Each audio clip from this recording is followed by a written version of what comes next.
Bonjour tout le monde, je suis ravi d'être avec vous aujourd'hui et je vais vous parler de sécurité. La sécurité, c'est aussi une affaire de dev, ça va être le message principal que je porte. Et moi, la sécurité, en général, moi, je ne la connais pas bien. Ce que j'ai comme formation de sécurité, ça c'est un mail perso, voilà, ça ressemble à ça. Faut pas cliquer. C'est à peu près ça, les formations sécurité pour les devs que je rencontre au quotidien. Et ça ne correspond pas tout à fait à mon expérience. Moi, la sécurité, je l'ai rencontrée avec Ajax. Pas celui-là, celui-là. Il y a presque 20 ans, quand le XML HTTP request est arrivé, les sites sont devenus dynamiques et j'ai voulu faire du JavaScript et jouer avec ces sites dynamiques du XML. J'ai fait un jeu en ligne, un MMORPG, par point d'action. Massive, multiplayer, online, roleplay. Super bien, j'avais presque 30 utilisateurs réguliers. C'était pas un si gros succès que ça, je suis pas devenu riche, je suis devenu développeur derrière. Mais surtout, je me suis rendu compte que tous mes utilisateurs n'étaient pas forcément sympas. Et puis je me suis rendu compte d'une deuxième chose, c'est que j'étais vraiment une bille en sécurité. À l'époque, ça se prenait pas vraiment en école et je n'y connaissais rien. Je m'appelle Gaëtan, je suis développeur Java. Je travaille dans une ESN qui s'appelle Meritis, qui est basée principalement à Paris, dans le sud, à Bordeaux, à Lyon, enfin plein de choses. Et vous pouvez me retrouver sur plein de trucs avec Gaëtan, que ce soit les X, Twitter, Trucmuche, et puis aussi tous les sites de programmation compétitive où je fais de nombreuses apparitions. Je suis aussi le CEO, main lead, staff principal développeur du premier site mondial de blagues de chats. Les chats sont pitres, je ne sais pas si vous voyez un jeu de mots. Voilà. Enfin bon, c'est pas le sujet d'aujourd'hui. catjoke.y. Voilà. Aujourd'hui, je veux vous parler de ce chiffre-là, 72%. Il est assez impressionnant parce que c'est du code applicatif qui va créer les failles. Et le code applicatif, c'est mon métier, moi qui suis développeur. Donc ça veut dire que si je faisais correctement mon métier et mes collègues aussi, on enlèverait 72% des failles de sécurité qui existent dans les applications web. Il y a plein de choses pour nous aider, nous développeurs, l'OWASP en particulier, et qui publie régulièrement le top 10 des catégories des faiblesses logicielles qu'on trouve le plus souvent. C'est une communauté ouverte. On peut même s'abonner et financer un tout petit peu. Je crois que ça coûte 50 € et on a le droit à une adresse en owasp.org qui se la pète beaucoup. Un jour je le ferai. J'ai pas encore fait. À tous ceux qui pensent, c'est tout écrit en tout petit, c'est Silver Bullet, c'est un dégrippant magique, qu'il existe un outil magique qui va régler tous les problèmes de sécurité. En fait, non. C'est un très bon argument commercial, mais c'est complètement faux. Un outil ne va pas régler une couverture complète de toutes les failles de sécurité. Il ne faut pas y croire, c'est d'abord aux développeurs de se prendre en main. Pardon.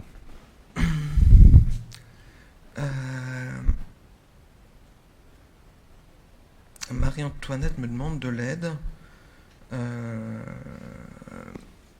Je pense qu'on va aller l'aider. Elle veut qu'on l'aide à dégager un truc. Ok. Alors, on ne dit pas qui c'est, mais ok. Allons-y. Je ne sais pas si vous connaissez ce site, Qui aime quoi. C'est un site de popularité pour célébrités. Célébrités mortes, ce qui est plus simple, parce que comme ça, je peux leur faire dire ce que je veux.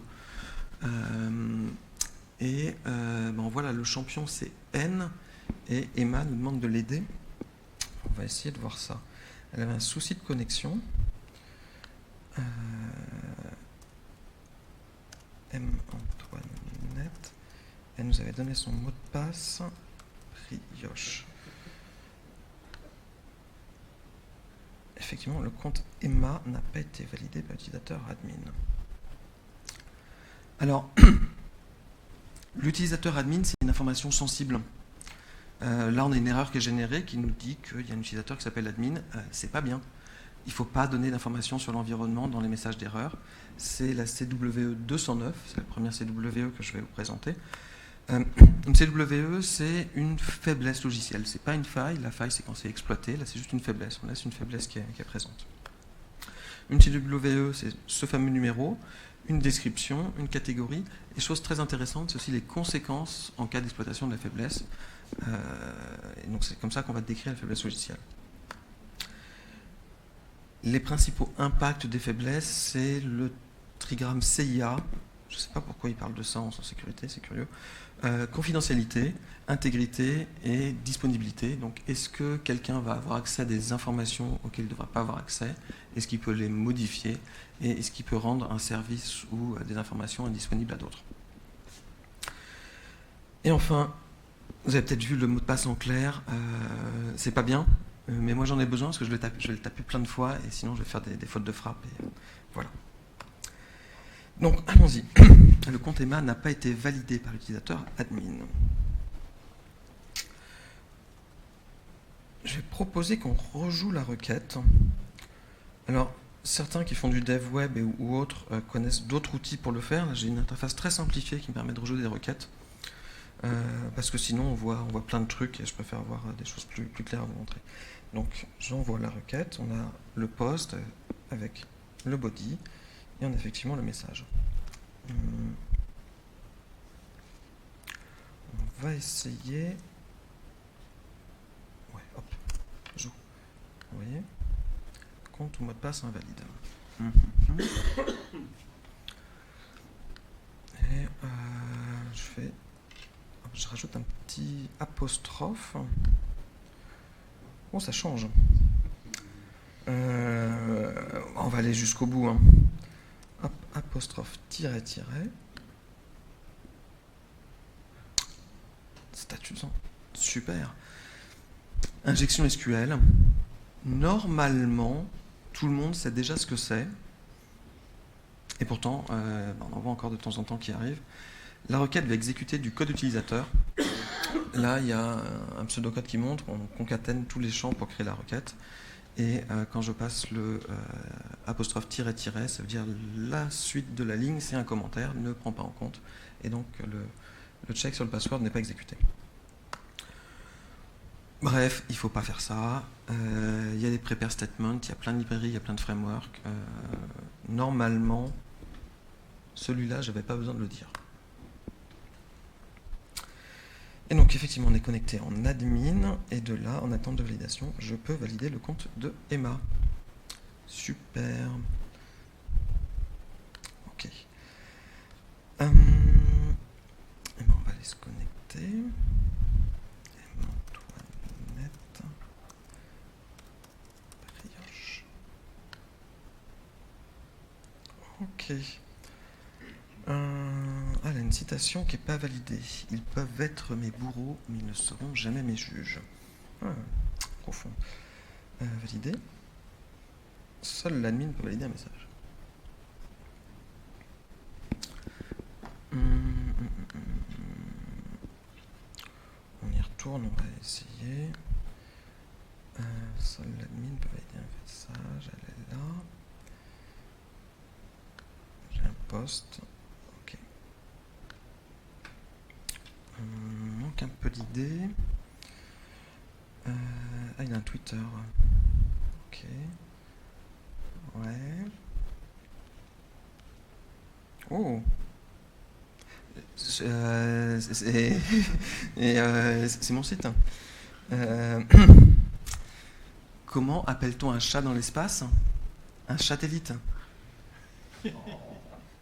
Oui, enfin, oui, c'est très drôle. Comment appelle-t-on un chat royal? Un château. Enfin, bref. C'est mon site, ce qui veut dire que je peux faire ce que je veux avec mon site. Je vais éditer un peu mon site. Là, il y a un fetch qui va chercher la blague la plus drôle du monde. Puis, je vais en rajouter un qui va faire l'appel qui échoue de l'autre côté. Et je sauve. Hop. On va attendre un petit peu que notre admin repasse ce fond de la poire. Comment on appelle un chat qui tombe dans un pot de peinture en décembre? Un chapin de Noël. Oh, vous manquez d'humour, je sais pas pourquoi, c'est bizarre. C'est curieux. Comment appelle-t-on un chat tout propre? Un chavon. Bref, l'admin est passé.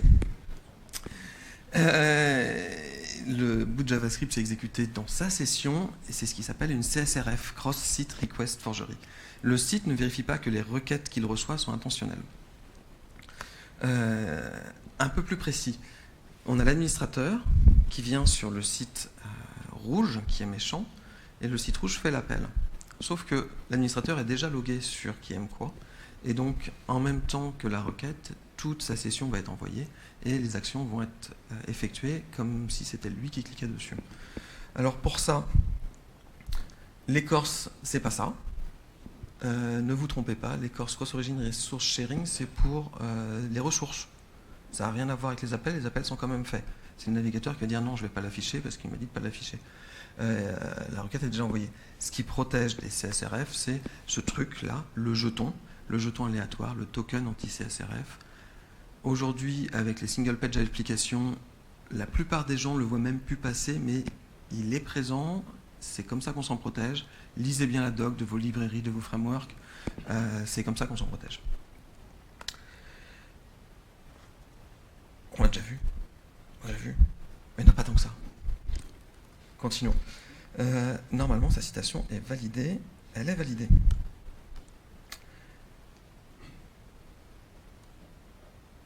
J'ai un souci. J'ai un instant.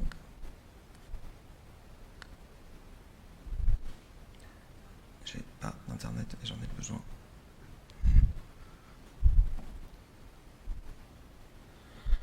Hop, ça va venir.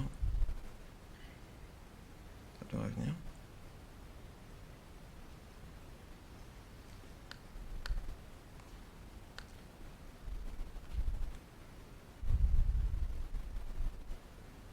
Pas de connexion, connecté, parfait. Hop. C'est tout bon. C'est pas tout bon.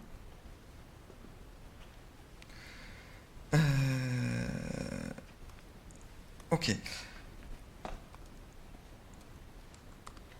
Je suis bel et bien perdu un instant. J'en suis à...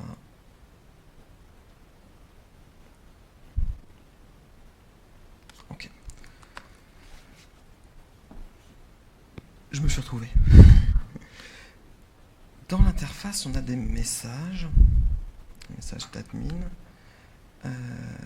Donne-nous tes meilleures citations et deviens le joyau du site. Ok. Là, il y a un truc rigolo. Il y a de l'italique sur le meilleur. Je pense qu'on ira regarder ça d'un peu plus près. Qu'est-ce qui se passe quand on reçoit un message? Je reçois un message. Hop, j'envoie. Ok. Si j'allais regarder un autre message. Ah.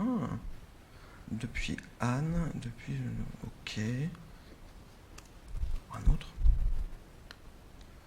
Dago premier. Oui, je te laisse gérer tout d'abord.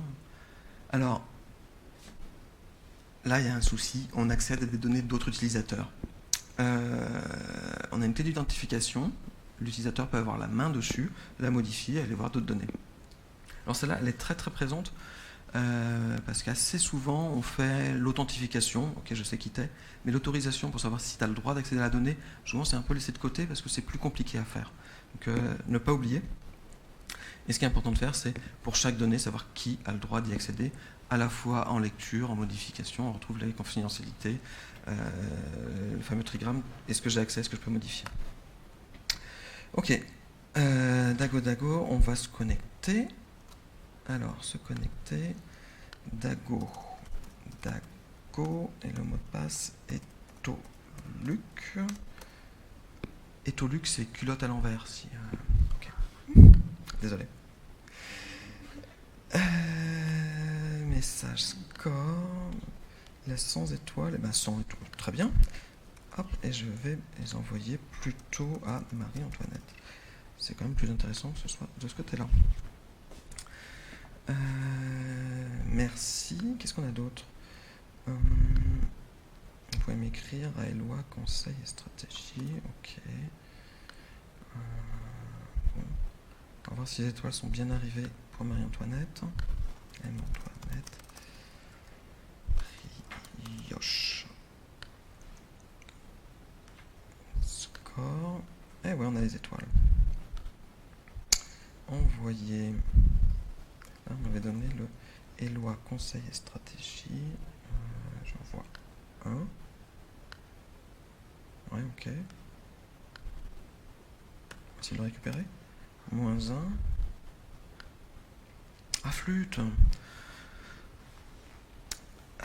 Il veut pas.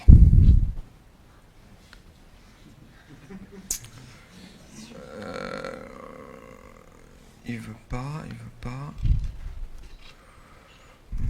-1. Il veut bien. Oui, contrôler dans le front pour dire à l'utilisateur attention, tu es en train de rentrer un truc négatif, c'est pas cool. C'est top, ça donne une très bonne information à l'utilisateur, mais pour la sécurité, ça sert strictement à rien. Le mec qui est pas sympa, il s'en fiche de votre front, il va faire les appels en direct. Donc les contrôles, c'est côté serveur. Le reste, c'est je suis sympa avec mon utilisateur pour lui donner des informations. Cookie role user. C'est admin. Est-ce que je veux changer la valeur du cookie partout? Oui, etc. Pour ceux qui ne sont pas à l'aise avec les cookies, c'est quelque chose qui est stocké côté navigateur, qui est envoyé à chaque requête. Donc là, je dis, oui, tu changes la valeur, et comme ça, il sera envoyé à toutes les requêtes. Hop, et je suis avec l'interface d'admin, j'ai accès à la validation. Un cookie, c'est très bien, ça permet d'avoir des informations comme ça qui sont poussées par le navigateur et qui sont stockées dans le navigateur. Par contre, un cookie, c'est modifiable par l'utilisateur. Quand on a des valeurs sensibles qui sont dedans, il faut valider que c'est bien nous qui les avons écrites. C'est assez simple à faire, il faut mettre une petite signature à la fin qui dit oui, c'est bien moi qui l'ai fait, et si c'est modifié, la signature ne correspond plus, et il n'y a que nous qui pouvons signer et valider cette signature. Cadeau, je vais m'envoyer, je vais me faire un petit cadeau. Nouveau, code cadeau 694. Cool. Ok. Je vais me connecter, code 694, on va récupérer le cadeau. On va mettre brioche.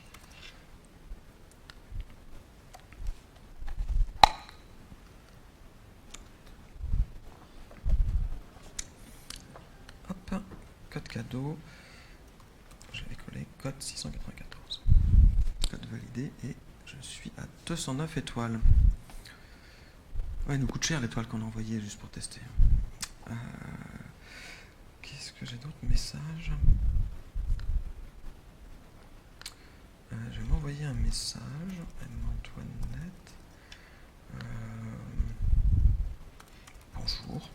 C'est pas mal, bonjour. Envoyer. Ok, j'ai reçu. On va regarder comment ça se passe quand j'envoie un message. Happy message send. Tout Marie-Antoinette, bonjour. Bonjour.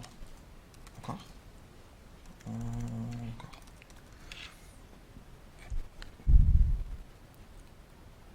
Ah, ça c'est intéressant. Pour ceux qui ne sont pas très anglophiles, gift ça veut dire cadeau. Et là dans la réponse il me dit cadeau faux. Moi j'ai bien envie de lui dire qu'en fait j'ai envie d'avoir un cadeau. Gift. True. Et il me répond cadeau vrai. Alors celle-là c'est ma préférée à moi. Mass assignment, on ne vérifie pas quels sont les attributs qui peuvent être modifiés. C'est l'assignation de masse. J'ai mon application qui a son objet modèle avec un carré, un losange, un rond, et il s'attend à ce que le front lui envoie un carré et un losange. Sauf que l'objet, il a bien ce champ rond. Et si je sais qu'il y a le champ rond et que j'envoie le champ rond, il va prendre ma valeur. En général, c'est souvent parce qu'on a le même objet qu'on va transiter depuis notre base de données, dans notre modèle métier, puis qu'on va mettre dans notre DTO qu'on envoie. C'est les développeurs et développeuses qui sont un peu feignants, et c'est bien normal, mais c'est pas bien. Il faut essayer d'avoir au maximum un objet différent pour chaque usage. Donc l'objet qui vient de la base de données, c'est pas le même que dans notre modèle, et c'est pas le même qu'on va renvoyer non plus à nos clients. Dans les cas très bizarres où on pourrait ne pas faire tout ça, il faut dans ces cas-là faire une assignation contrôlée et n'assigner que les champs qu'on attend vraiment.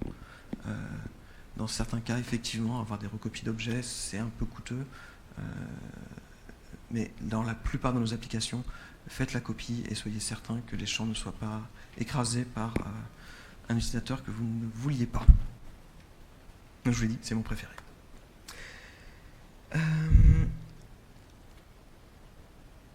Tout à l'heure, j'avais dit qu'on avait un truc en italique. C'est intéressant l'italique parce que ça veut dire qu'il va interpréter du HTML. Mais moi, c'est pas vraiment de l'italique que j'ai envie de mettre. Voilà. Hop. Et puis on va attendre que l'administrateur vienne lire son message. Et logiquement, hop. Et j'ai dû recevoir un message de admin avec un code cadeau. Cool. C'est XSS, ne pas confondre avec le cross de tout à l'heure, parce qu'il s'appelle aussi cross. Celui-là, c'est cross-site scripting. On exécute du code JavaScript dans la session d'utilisateur. Donc, on envoie du code JavaScript à un utilisateur qui va être exécuté et on ne contrôle pas ce qu'on lui envoie. En général, c'est parce qu'on ne contrôle pas correctement tous les tags qui permettent d'envoyer du script dans le HTML. C'est quelque chose qu'on trouve très régulièrement, qui arrive dans les applications qui affichent des logs ou etc., qui ne contrôlent pas forcément l'affichage de ce qui est envoyé. Et donc on est super content, on est admin, on va voir ces logs, et puis paf, il y a du JavaScript qui se fait exécuter dans notre dos. Voilà. Donc le bloc de code qui est dans la page, on ne contrôle pas et on fait n'importe quoi. Code 566, et on va le récupérer. Code 566. Hop, merci pour le cadeau. On est à 219 étoiles, on en est où? Ah, toujours pas, c'est toujours N le champion. N, 246. Qu'est-ce qu'on pourrait avoir d'autre? Mot de passe oublié. Quel est le nom de votre animal favori? Vous n'avez jamais vu ça, hein? Notre animal favori. Ça me dit un truc.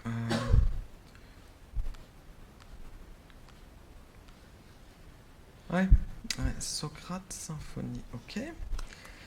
Bon, on va essayer, hein. Se connecter. Mot de passe oublié. Admin. Socrate Symphonie. Yes, ça marche. On est en 2023, bientôt 2024, faut plus faire ça. Hein. Stop, on arrête. C'est trop facile de deviner les réponses, ça n'existe plus. Il y a quelques rares cas où on peut encore le faire, mais si vous êtes dans ces cas-là, vous devez déjà le savoir. Pour tous les autres, le faites pas. Bon cadeau, nouveau.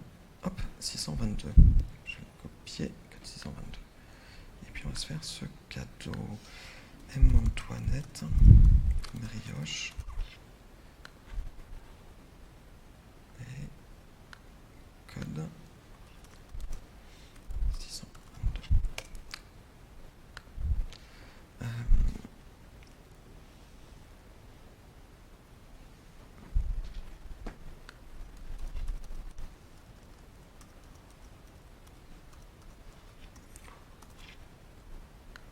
Ah, flûte! C'est joli ça. Moi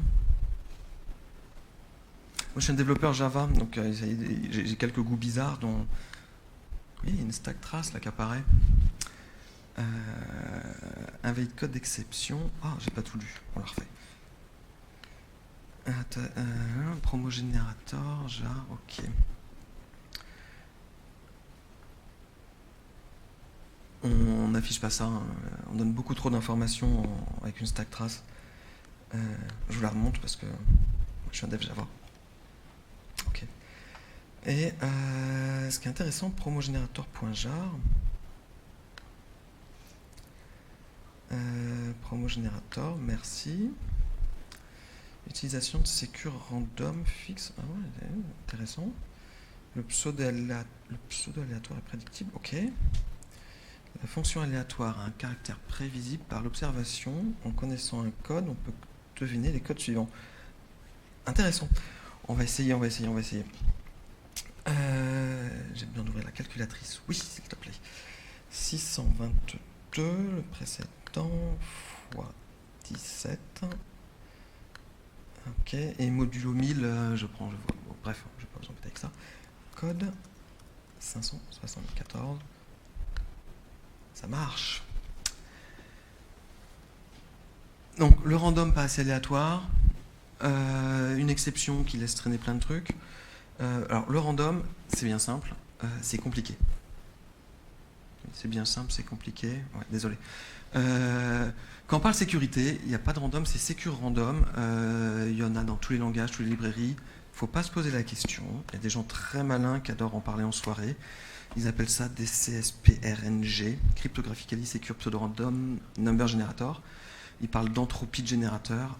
Bref, soit vous avez un doctorat en maths, ou même plusieurs, et ça vous parle, soit vous utilisez celui qu'on vous dit d'utiliser pour la sécurité, et vous ne vous posez pas de questions. Les autres, ils servent juste à aller vite, mais ils servent à rien d'autre. Et la plupart du temps, aller vite est pas très important en fait par rapport à avoir quelque chose qui soit vraiment sécurisé.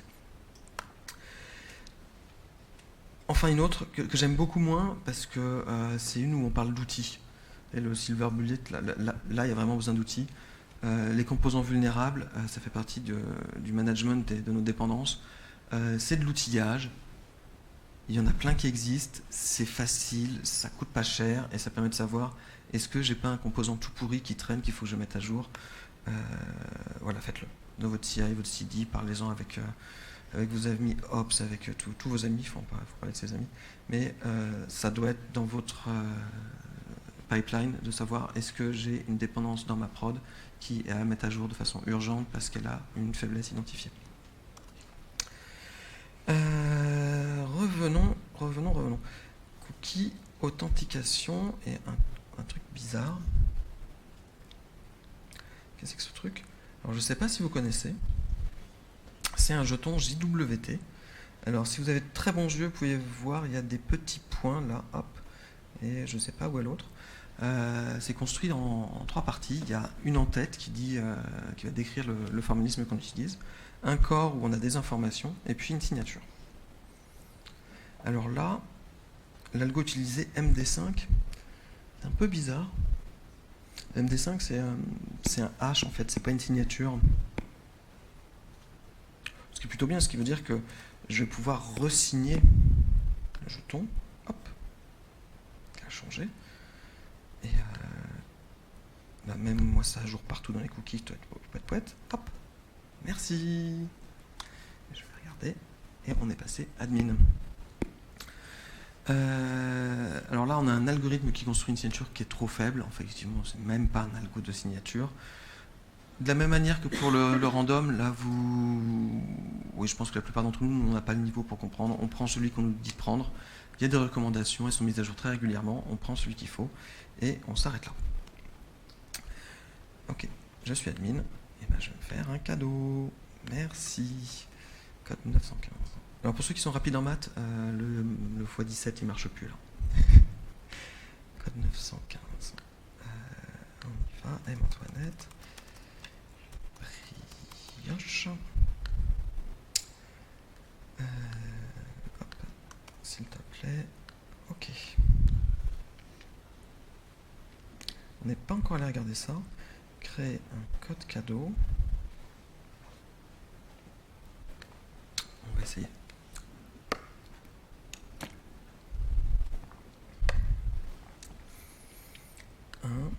Montons une étoile, ok, je confirme. Et je vais générer le code. Ouais. Code 40. Ouais. Code 40. Ok.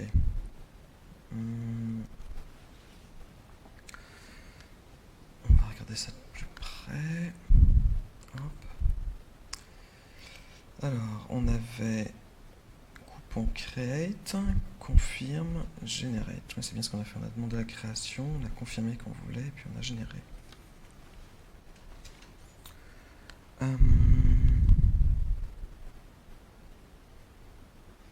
J'ai bien essayé de voir si je confirmais pas, qu'est-ce qui pourrait se passer. On va y regarder. Ok, il m'offre un ID. Il est d'accord avec mon gros montant, super. 10 000. Et on va pas faire la confirmation, on va directement générer avec mon nouvel ID. Merci. C'est bien beau les workflows. On en a très souvent dans nos applications. Par contre là, on ne suit pas l'ordre exactement, on fait une étape qui n'est pas prévue. Souvent, le cas basique, celui qui est prévu par l'aspect, il est facile. On a un enchaînement et on suit ce qui est prévu. Notre boulot à nous, dev, c'est aussi de prévoir tous les cas où ça se passe pas bien. Je fais 2 fois la même étape, je saute une étape, je les inverse dans l'ordre. Et ça, on doit gérer tous ces cas-là. Parce que le mec pas sympa, lui, il s'en fiche de notre workflow, il va essayer ces cas non valides. Donc notre travail, c'est de gérer aussi les cas non valides. Et discuter avec les métiers de qu'est-ce que c'est ces cas invalides.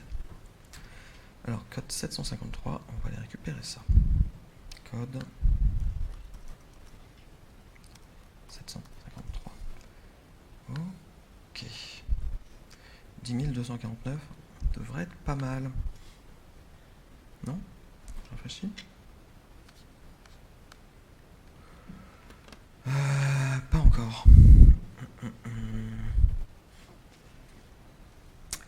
Je commence un peu à manquer d'idées. Vous avez des idées?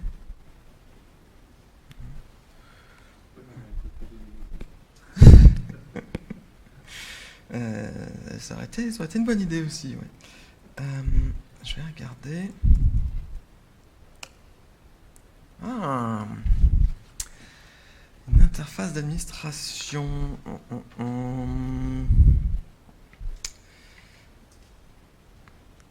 C'est bien quand les interfaces d'administration elles sont pas accessibles de l'extérieur en fait.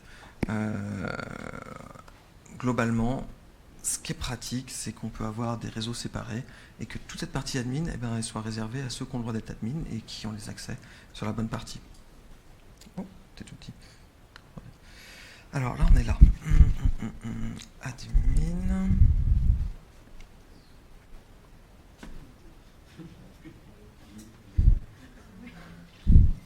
Admin. Flûte. Non, celle-là, non, ça, je peux pas me permettre de vous montrer ça. C'est pas, non. Il y a des limites quand même à la décence. On fait plus ça. Les mots de passe par défaut, ça n'existe plus.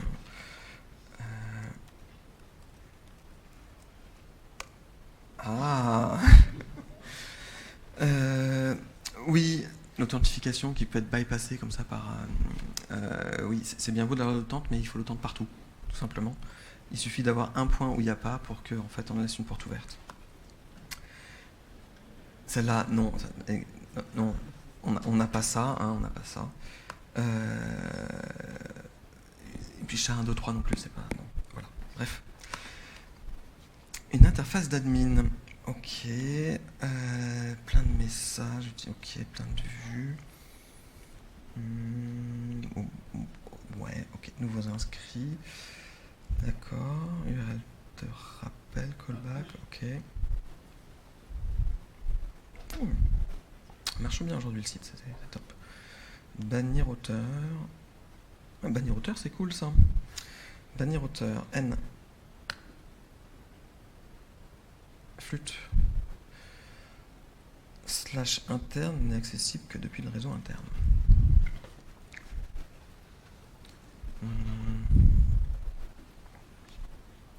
Admin error, ok.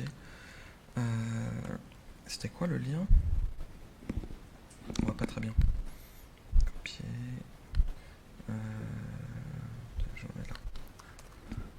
le voit mieux. Slash interne ban 19. Effectivement, il y a du interne. Alors, je ne sais pas si tout le monde sait ce que c'est une URL de rappel ou une callback.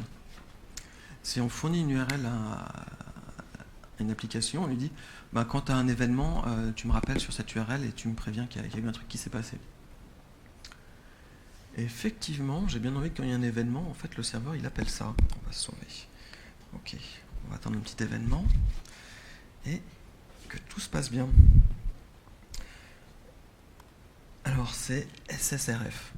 Encore du RF comme les autres, mais c'est différent. Server Side Request Forgery. Le serveur reçoit une URL et va l'appeler sans vérifier que c'est une destination qui est vraiment attendue. En particulier, on ne s'attend pas à ce qu'on appelle les URL internes sur une URL de callback pour l'extérieur. Et le problème, c'est qu'on a une super belle muraille avec nos collègues des différentes équipes qui ont construit ce WAF, ce truc, ce machin super costaud. Il n'y a que notre serveur qui est exposé.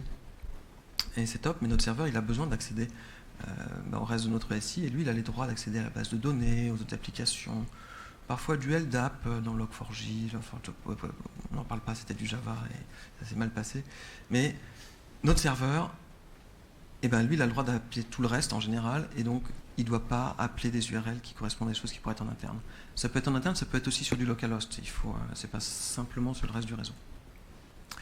Et donc il a les droits et c'est une faiblesse qu'il faut faire attention. Et elle est en général assez difficile à exploiter, difficile à repérer, mais les impacts sont en général aussi très très grands.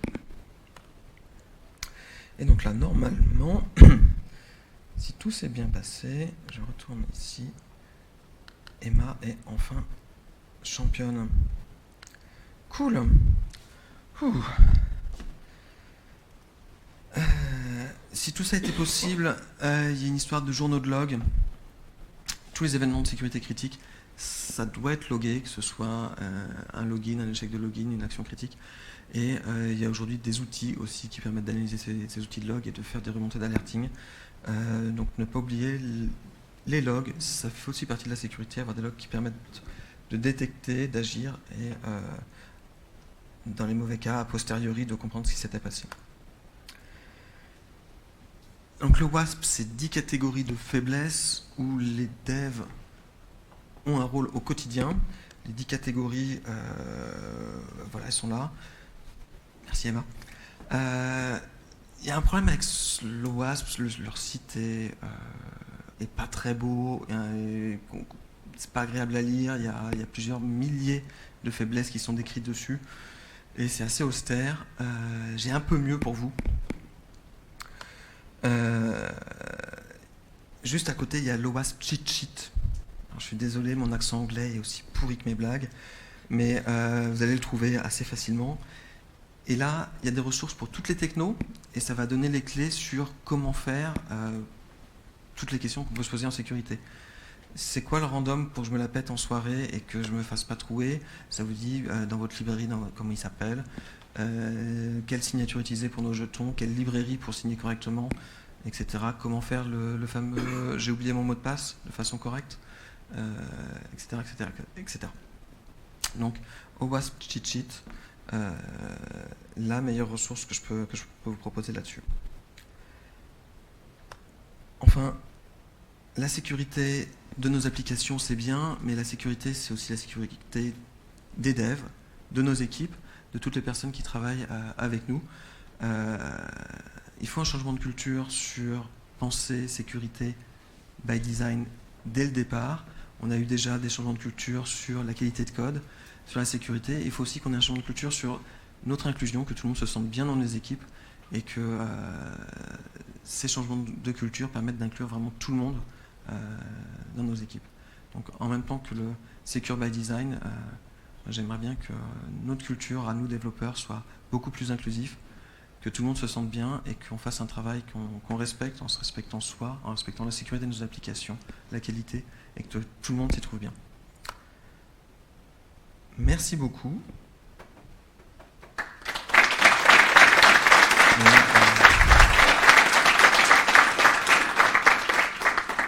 Et oui, c'est un pirate qui joue au rugby parce que c'est la Coupe du Monde.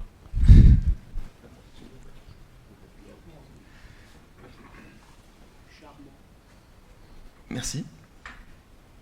Si vous avez des questions, levez la main, je crois qu'il y a un micro qui circule. Juste appuyer sur le bouton. Sinon, ça expose à la gueule du public.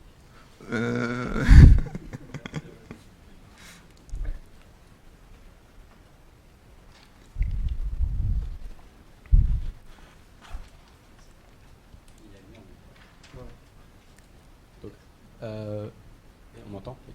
Donc ma question, ça va être plutôt, moi en tant que junior, je vais arriver sur des projets là auxquels j'ai vu la conf, j'étais concentré, j'ai une très mauvaise mémoire, et bien que ce soit sur le site de l'OWASP, comment je peux adopter des réflexes juste de base pour éviter tous ces problèmes? La difficulté, c'est que c'est pas facile.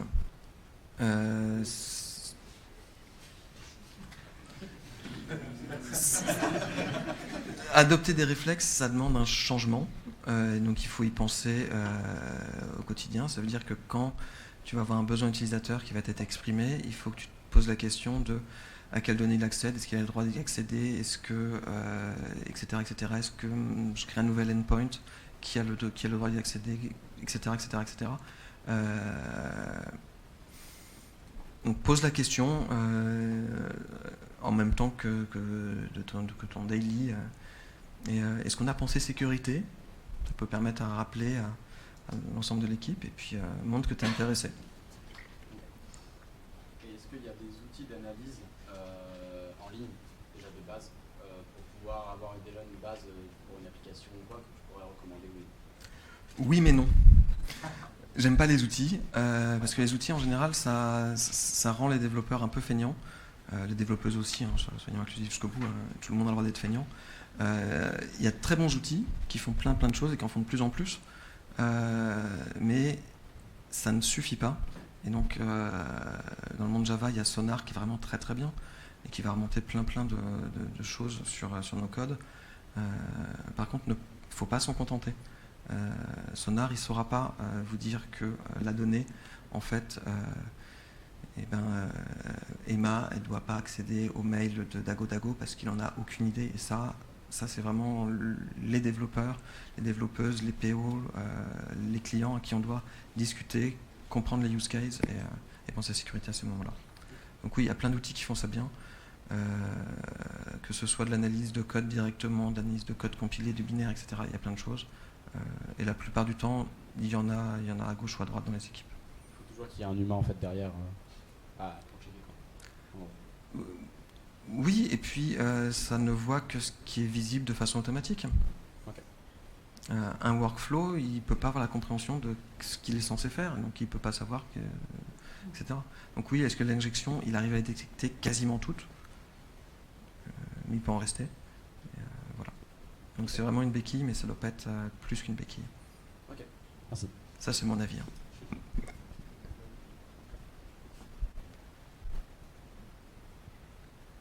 D'autres questions?